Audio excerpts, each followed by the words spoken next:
Bienvenue à tous pour une nouvelle vidéo à chaîne Terre. Aujourd'hui nous allons voir le luminaire GC Illumination FG. Un luminaire italien, oui, et ça fait une paire d'années que je l'ai parce que c'est Stradaluce, un ancien collectionneur, je sais même pas s'il est toujours là, mais un des premiers collectionneurs de lanternes, un des passionnés aussi comme Fosagora.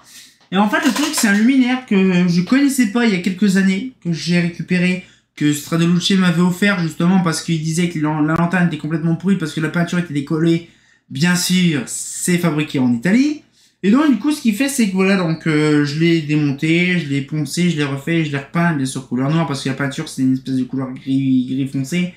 Et donc du coup j'ai refait le luminaire entier, sauf que je remarque à l'instant, c'est qu'en fait il faudra que je passe un coup d'eau de javel dessus parce qu'il y a des traces noires dessus. Donc je referai ça bien sûr prochainement, ou c'est pas l'habitude de le faire, je le ferai pas. Et là, du coup, bien sûr, c'est une lanterne italienne. Qui dit en lanterne italienne, vasque en métacrylate, en polycarbonate de qualité.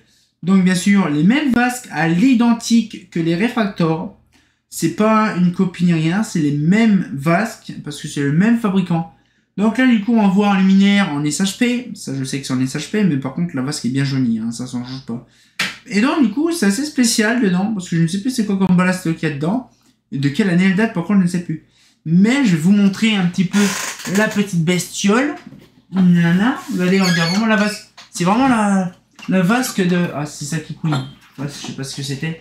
Voilà, petite lanterne GC Illumination FG. Donc, c'est vraiment là. Donc, ça, c'est la version semi-cut-off. Donc là, donc, du coup, on a vraiment un capot en polypropylène. Ouais, un capot polypropylène. Bon, par contre, il est bien dégueulasse. Hein. Ça, je leur ferai proprement le capot. Mais franchement, la vasque, vraiment, on voit très bien que c'est une vasque de réfractor, hein, ça c'est sûr.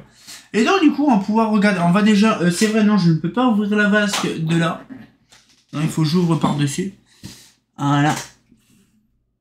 Nana. Donc du coup, on va pouvoir se mettre là sur le côté, voilà. On ouvre le petit crocheton ici, donc là par contre.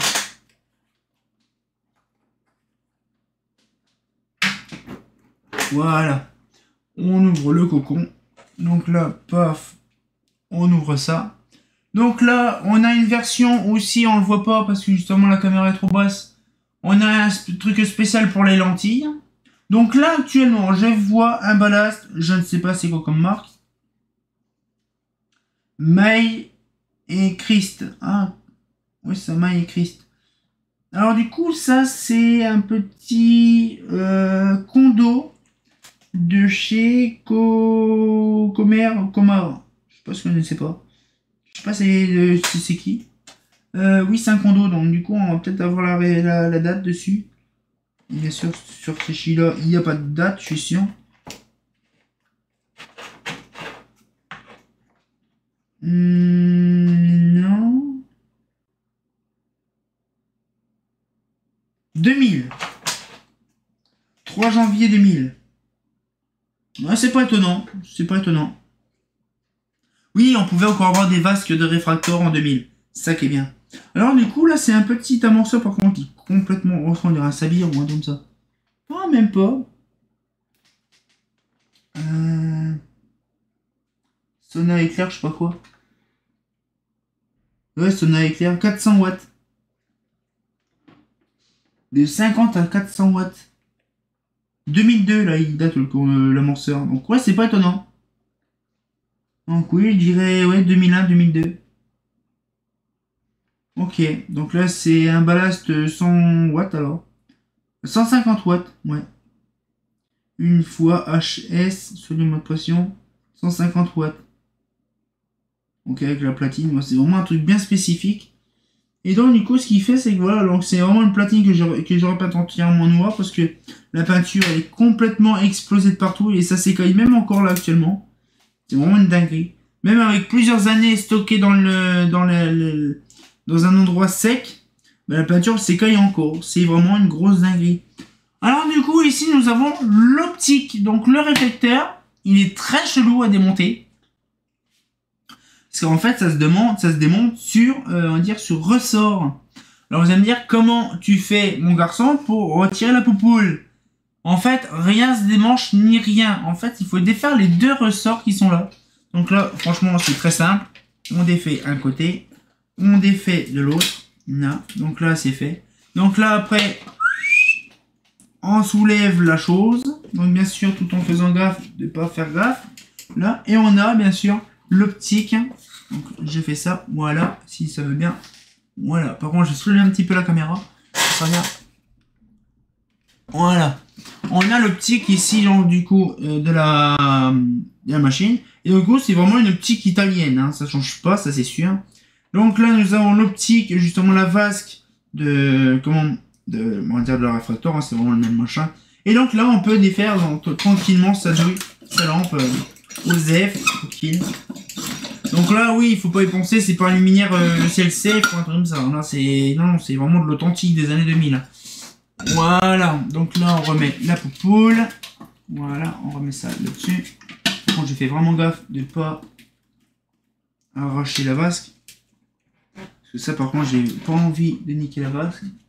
Bon, ça c'est bon, ça fonctionne. Voilà, et on remet, bien sûr, les ressorts si on y arrive. Ah, par contre, ça c'est bien ça. Non, bon, franchement, c'est un jeu d'enfant. Là, je fasse ça. Voilà. Donc là, c'est bien le truc. Bon, vous voyez, c'est simple, hein, c'est vraiment un réflecteur qui est tenu par ressort. C'est vraiment pas fou. Et donc, du coup, je vais regarder. Il y a un truc dessus. Je vais regarder. Et donc, du coup, là, on peut refermer. Donc là, il y a la béquille sur le côté, là. Une petite béquille qui fait que quand on fait ça, voilà, de base, la béquille, elle doit redescendre. Sauf que là, elle l'a pas faite. Donc, du coup, ce qui c'est, voilà, donc là, la machine gaz, mais bon. Le truc, c'est tellement de l'italien, ça se barre en couille. Voilà. Et donc, on va pouvoir refermer le cocon. On claque, bien sûr. Voilà. Et on claque un bon coup. Voilà. Ah, et en plus, c'est sur ressort. C'est ça qui est bien. Donc, du coup, un peu, voilà. Donc, du coup, j'ai vu tout à l'heure qu'il y avait une marque dessus. Polycarbe. Ouais, je regarde. Je crois que ça va être Polycarbe, mais il faut que je voie sur la réfracteur. Je crois que sur la réfracteur, il y a une marque. Donc, je vais voir ça de mon côté. Parce que franchement, si je peux avoir la marque du modèle, la marque de la vase, si ça existe encore, ça serait trop bien. Bon, bien sûr, j'y crois pas trop, hein. Franchement, avec les lumières maintenant qu'il y a, les vases en polycarbonate, c'est fini. Mais je regarderai quand même l'occasion si ça existe encore. Ça serait trop bien. Donc voilà un petit peu le truc. Donc c'est vraiment une dinguerie d'avoir ça. C'est vraiment la vasque d'une réfractoire. Sur un luminaire italien. Alors ça va me dire, oui, mais je comprends pas pourquoi tu dis que la Mazda réfractoire avec une vasque italienne, c'est pas normal, machin. Alors je sais que c'est une société qui fabrique les vasques de réfractoire et de luminaire italien. C'est une société vraiment étrangère. Pas étrangère, vous m'avez compris du sens terme. Une société externe. Donc du coup, c'est-à-dire qu'en fait, c'est une filiale, donc une société qui fabrique les vasques en question. Et le truc, c'est que de base, la réfractoire, c'est un luminaire aussi italien. De base, c'est une solaire un peu italienne. Bon, c'est les soi-disant. Hein, pareil, c'était il y a une paire d'années que ça t'ait dit ça. Il y a une paire d'années, il y a peut-être plus de 12-13 ans. Hein, à l'époque, on disait, ouais, machin, tout le bordel, bidule. Ouais, mais bon, il y a des trucs comme la solaire. Je suis sûr qu'elle s'est vendue aussi en Italie. La réfractoire, peut-être. Mais moi, à l'époque, on m'a expliqué que la réfractoire, c'était un luminaire qui était fait pour l'Italie. Voilà un peu le truc. Mais franchement, c'est un régal. C'est un de mes premiers lumières. Celui-là, j'y tiens beaucoup parce que justement, c'est Stradaluce qui me l'a refilé. Donc, ça fait plaisir d'avoir ça dans sa collection. Voilà un petit peu le truc. Donc, du coup, comme d'habitude, une petite vidéo toute sympatoche. Et on va pouvoir se laisser là-dessus. On se retient encore pour une nouvelle vidéo. Et comme de bien entendu, bah... ça change un peu de l'italien quand même. Ah, fait pas faux.